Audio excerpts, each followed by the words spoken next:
kan, di sekolah ini tinggi bully. So dia boleh maklum kepada kita sekolah mana yang perlu kita pergi jumpa budak tu. Kita boleh minta sekolah senaraikan budak-budak yang ada masalah. Kita jumpa face to face, one to one, sesi counseling bersama. Kita tak perlu buat program yang besar-besar melibatkan semua budak, tapi kita jumpa minta sekolah senaraikan budak yang ada masalah pun sudah okey. Kita jumpa, itu pun salah satu aktiviti kita. Kasih dia nasihat. Bila ada program, kita boleh cadangkan sama pegawai kebajikan, kita bawa dia bersama supaya dia lihat ini kesannya kalau dia buat kesalahan. Bila kita melawat pergi institusi, kita boleh bawa budak yang ada masalah tu supaya dia lihat inilah institusi kebajikan, kamu maukah masuk sini. Sebelum dia masuk, bagus lagi dia tengok dia boleh ada penginsafan sama dia. Tak semestinya dia sudah melakukan kesalahan baru kita mau bantu, tapi sebelum dia melakukan kesalahan lagi berat, itu yang patut kita bantu. Sebenarnya ibu bapa pun kita kena kuasakan untuk bagi mereka pendedahan juga. Sebab ada ibu bapa, bila saya interview kes kanak-kanak yang terlibat dengan kesalahan jenayah ni, dia akan cakap, anak saya ni bagus perempuan, yang masalah ni anak saya tu, itu memang nakal tu. Tapi dia tidak melihat mungkin anak dia itulah mastermind. Pernah satu ibu parents tu saya memang agak marah lah juga. Kita tidak boleh cakap anak orang jahat. Kalau anak kita, kalau kita rasa anak kita baik, dia tidak akan terlibat dengan kesalahan itu. Dan dia sendiri boleh fikir benda itu baik ataupun tidak. Kita ada bagi dia didikan agama, kita ada bagi dia sekolah. Sepatutnya dia boleh bezakan. Anak orang itu biarlah ibu bapaknya yang urus. Jangan kita jadikan anak kita jahat sebab anaknya pengaruhi kita, anak kita. Jadi parents tu, sebab parents bila ada anak yang terlibat dengan kesalahan jenayah, bila pegawai kami interview, dia akan cakap, anak kami ni baik puan, selalu tolong kami cuci piring, selalu tolong ini. Bila kami tanya apa selalu cuci piring rumah, nak adikku yang cuci. Tapi untuk mencantikkan dalam laporan, parents akan cakap begitu supaya mahkamah boleh pertimbangkan perintah yang ringan. Tapi kami tidak boleh cakap, kau ni menipu kan? Kenapa kau tipu kami gini? Tidak. Kita akan terima apa sahaja, and then maklumat daripada budak itu pun kita akan masukkan. Kita akan minta penasihat mahkamah lah yang nilai. Mahkamah yang nilai. Sebab kami pegawai akhlak adalah kawan kepada anak-anak itu. Dia melakukan satu kesalahan, tidak semestinya kita terus hukum dia. Kita kena bagi dia peluang untuk berdikari, untuk pulih semula. Sebab itu di dalam akta kanak-kanak konsepnya hanya bukanlah untuk memberi hukuman, tetapi untuk memberi kesedaran kepada kanak-kanak itu. Saya ada satu kes budak ni orang Bugis kalau saya tidak silap, baru 15 tahun. Masa saya interview di penjara, dia boleh cakap, puan saya ni baru datang dari Nunukan.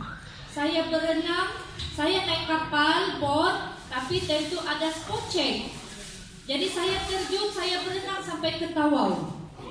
Kami ni pun, saya ni bapa orang Tawau juga.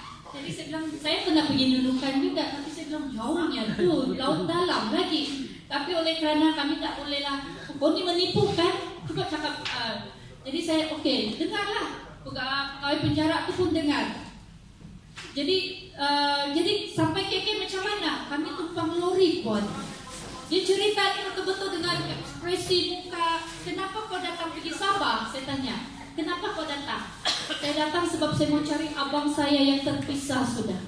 Abang saya sudah datang sini. Sekarang mamak saya sakit di Nunukan. Sebab itu saya datang. Dan saya sampai ke pegawai penjara pun cakap, kau jangan menipu aku, cakap yang betul. Kami cari mamakmu, kami cari bapakmu supaya boleh jamin kau. Bapak mamak saya dinunukan tuan, dengan meyakinkan. Dan budak itu memang kalau boleh menang sebagai pelakon terbaik, memang dia menang. Memang menang. Dan semasa di mahkamah, bila saya baca laporan dia, budak itu boleh tersenyum kambing. Jadi sebelum mahkamah itu bersidang, ada satu jiran mereka. Dia tanya, puan itu kenapa? Aku bilang, kau kenal? Kenal anak jiranku gini-gini cerita. Aku bilang, budak ini budak mana? Bangsa apa? Dia bilang, dia memang Bugis. Dia ada isi. Ada bapaknya kerja kerajaan. dia cakap bapak mama yang didudukan. Jadi bila masa baca laporan tu, saya tidak boleh cakap. Saya kasih tahu mahkamah, laporan ini mungkin tidak betul sebab budak ini bagi maklumat yang salah. Tapi kalau mahkamah boleh tanggung, kita akan tanggung. Terpulanglah kepada mahkamah masa itu. Bila saya baca laporan dari nunukan, berenang, apa semua, penasihat mahkamah pun andui kesiannya kak. Saya pun terus, saya dalam hati yang memang ala budak ni tipu aku buang-buang begitu. Sebab kami bertindak sebagai kawan. Kami mau dia bercerita, mendapatkan maklumat. Kalau dia tipu kami ditipu. Itulah tugas kami. Jadi bila mahkamah jatuhkan, saya bagi tahu lah laporan ini saya ada terjumpa dengan jiran dia tadi. Kebetulan ada urusan di mahkamah. Kenal budak ni sebenarnya gini. Mahkamah dia tak hakim, dia tanya budak tu, betulkah nama mau gini? Tidak tuh, dia salah orang tuh. Mahkamah pun percaya cakap dia, dan dia hanya dikenakan bond, berkelakuan baik, bayar berapa puluh ringgit. Kalau tidak bayar penjara 1 minggu. Dari tarik ditahan, dia sudah ditahan 4 hari. Jadi maknanya selepas bicara tu dia boleh bebas sudah. Kami macam sabar je lah, budak kan. Kami mau marah sebab itulah tugas. Kami yalah, kita kan kawan kepada budak. Kalau budak itu menunjukkan bahawa kanak-kanak kita sebenarnya pemikiran orang, kita tidak boleh memandang rendah pada mereka. Kebolehan orang lagi jauh daripada kita. Kalau dia mau menipu kita, dia memang sudah tahu orang ini boleh ditipu atau tidak. Sama juga macam orang dewasa lah kan. Tapi kita selalu orang budak akan menipu punya. Tapi itu sebenarnya berlaku juga. Ada kes juga yang kes jenayah, dia bunuh bapak kandung. Bunuh bapak kandung disebabkan faktor sekeliling yang berlaku keganasan rumah tangga dari kecil sehinggalah dewasa. Sampai satu tahap dia tidak tahan, dia bunuh bapak, dia cincang, dia potong berapa badan belah. Jadi kes itu hanya diperintahkan pergi sekolah Henry Geni. Kenapa? Sebab kita melihat faktor sekeliling yang mendorong dia melakukan kes itu. Kalau ikut jenayah berat, bunuh ni, memang kita akan show penjara dia boleh lama kan. Tapi hanya masuk ke Henry Geni sebab bapak itu memang melakukan kekerasan kepada mereka dari kecil. So mahkamah mengambil kira dan dia telah membunuh itu tanpa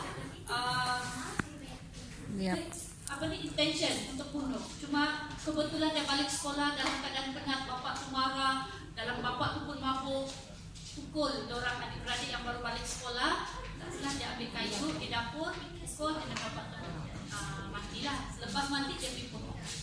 Tapi budak tu hanya diperintahkan 3 tahun menjalani pemulihan di sekolah Henry Geni.